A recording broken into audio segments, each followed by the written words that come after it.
Hello YouTube, I hope that this video finds you guys doing well. And today I wanted to do a video on the French management style. Okay, so what it feels like to have a French manager. And as you guys know, I'm actually trying to build up my own business in New Zealand and be my own boss. So I wanted to make this video before I forgot as well.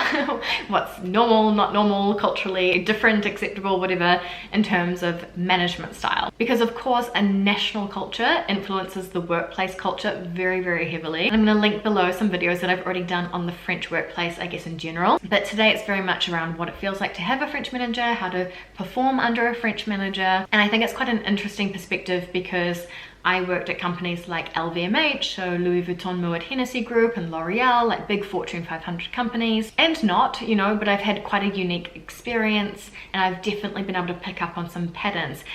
That being said, I'm obviously talking about the French management style in big companies in general, so I guess the corporate style. So if you have a different experience of French management from a different context, please let me know down below. I'd be really interested to read what you have to say. So for this video, I'm not just drawing my knowledge based on my own experiences, but also a book that I read recently on this topic, La Prouesse Française, and they interviewed thousands of non-French people as to their perceptions of what it felt like having a French manager in French companies. So I'm really going to try and condense these French management behaviors into the good, the bad, and the ugly as seen by foreigners. But before we jump in, there is unanimous agreement that to succeed in the French workplace and get along with your French manager, you really need to handle the nuances of the French language. And this is because even if your job gets done in English, the relationships and the cafe conversations and all of that kind of stuff and meetings are often happening in French. And if your French manager feels more comfortable speaking French than English, usually as a direct report, it's a good thing to want to make sure that your French manager feels comfortable. So if you are considering learning French for professional reasons or just to build relationships with French people in general, I wanted to shout out the Lingoda Sprint.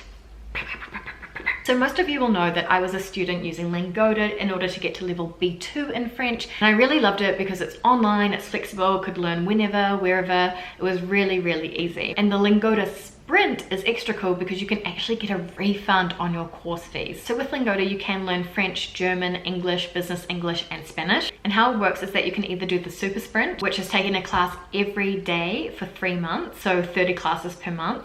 And if you complete that, you can earn up to a 100% refund. Or you take the Sprint, which is 15 classes per month for 3 months, and you can earn a 50% refund. As you can imagine, it's called the Sprint because it's quick and high intensity, but you're going to build your speaking skills and confidence so quickly. So because I'm partnered with Lingoda, myself and a lot of my subscribers have actually learned French using Lingoda. And what tends to work really, really well is that the classes are with certified teachers with years of experience and they're all native speakers. You get to speak a lot, which is really great because the average class size is only 3 people. So you always get a lot of interaction with the professor, and they provide all of the learning materials and a really structured course and framework so you can see exactly the kinds of topics you need to study to reach the level of your language that you're going for. You can do this whether you are starting from zero, have never learned a language before, all the way up to C2 fluency bilingualism. So if you're keen to sign up and maybe learning a language as part of your New Year's resolutions, the Sprint starts on January 7th, 2020 and lasts until April 5th, 2020. So obviously you agree on the amount of classes that you're going to take per month to succeed,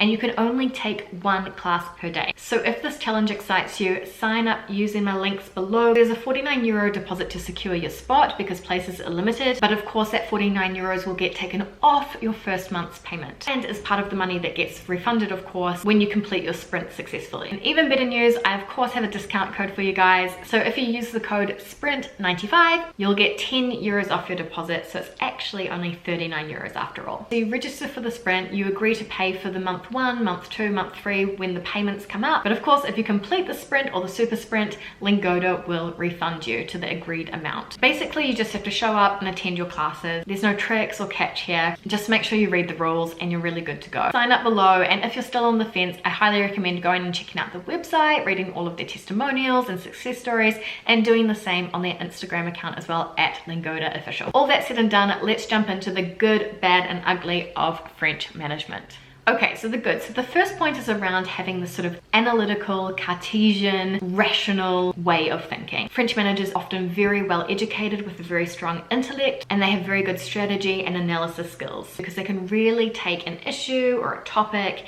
and view it from multiple different perspectives. They often have a need to back things up with facts and figures, and they really base their arguments on logic. So rather than just blindly kind of accepting a way forward or a potential solution, a French manager is going to make you justify your decision from multiple perspectives, do your research, and honestly, it really just pushes your critical thinking and reflection capabilities to the max. There's also this huge quest for excellence in French management, so they really push you for excellence and they have incredibly high standards, and a risk is that you can actually go from being someone who's praised quite often to feeling like you're never good enough. But what it actually did for me is really push me to seek the approval of my French managers and to always go further, be better, deliver more. And it's true that you start delivering work at a standard that you never have before in your life. Linked to the analysis thing is the French managers' innate ability, I guess, to challenge the status quo. The French managers are not afraid of challenges and conflicts and constructive debate, not at all. And they're often playing the role of devil's advocate as well, to put forward different opinions, to create a bit of tension in the group, really. So debate and confrontation and challenge, that's just normal in French meetings. And the concept is that you've got the idea on the table and you're all working together to make the idea as good as it possibly can be. So while this can be really, really tough in some cultures, like Asian cultures, for example, where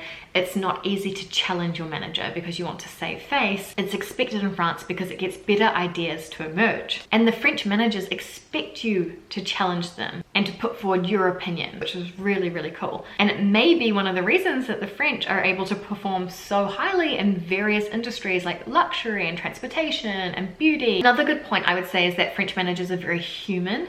And what I mean by that is that although they're demanding, like if you get sick, oh my God, that's fine. Like, you know, your health comes first. They're very respectful of your health.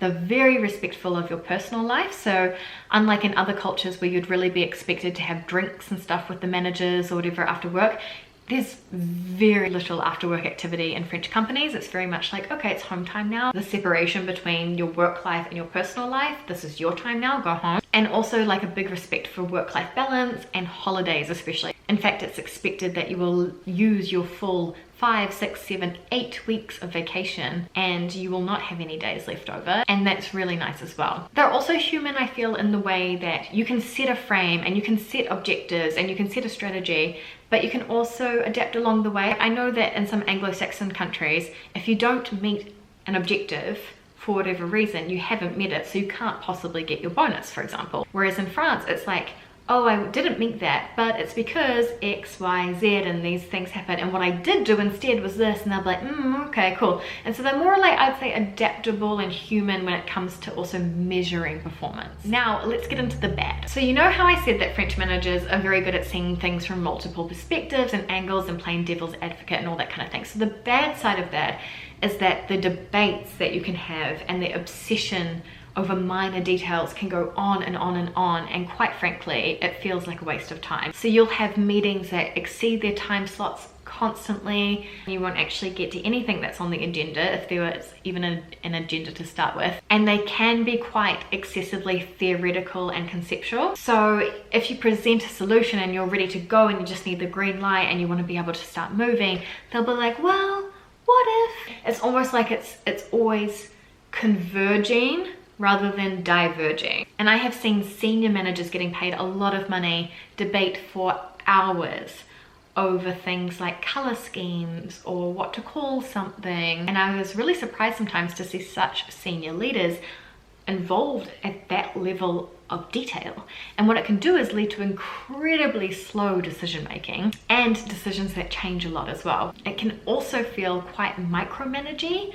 Like if you're owning a topic and they're spending hours like getting into the tiny details, it can feel sometimes a little bit like, Urgh. So the next bad is that planning and long-term outlook can be kind of hard under French management, and this is kind of linked to the comment I made about decisions changing a lot and things like that. But the Anglo-Saxon approach is like, here's our strategy and here's our master plan and here's our goals and KPIs and our planning and our schedule, and we are going to stick to it, and that is what happens, and that's when projects get delivered and all of that kind of thing. If you don't deliver your projects on time, there are big consequences. And in France, the attitude is more like, they know deep down, so they'll do the planning and the strategy and all the stuff that Harvard Business Review says you should do, but I think they know deep down that changes will inevitably occur, and it's much more important to get the product right than to deliver on time. And I've always found that with French providers, always be running late. They'll say, yeah, I'll be there on Tuesday, and you'll have to email them on Friday, hi, where is it? And they're like, oh, sorry. And then internally as well, projects are often running late, especially when everyone's kind of working to their own time frames and not necessarily the time frames that you kind of agreed on paper. Another bad around French managers is that it's kind of widely accepted that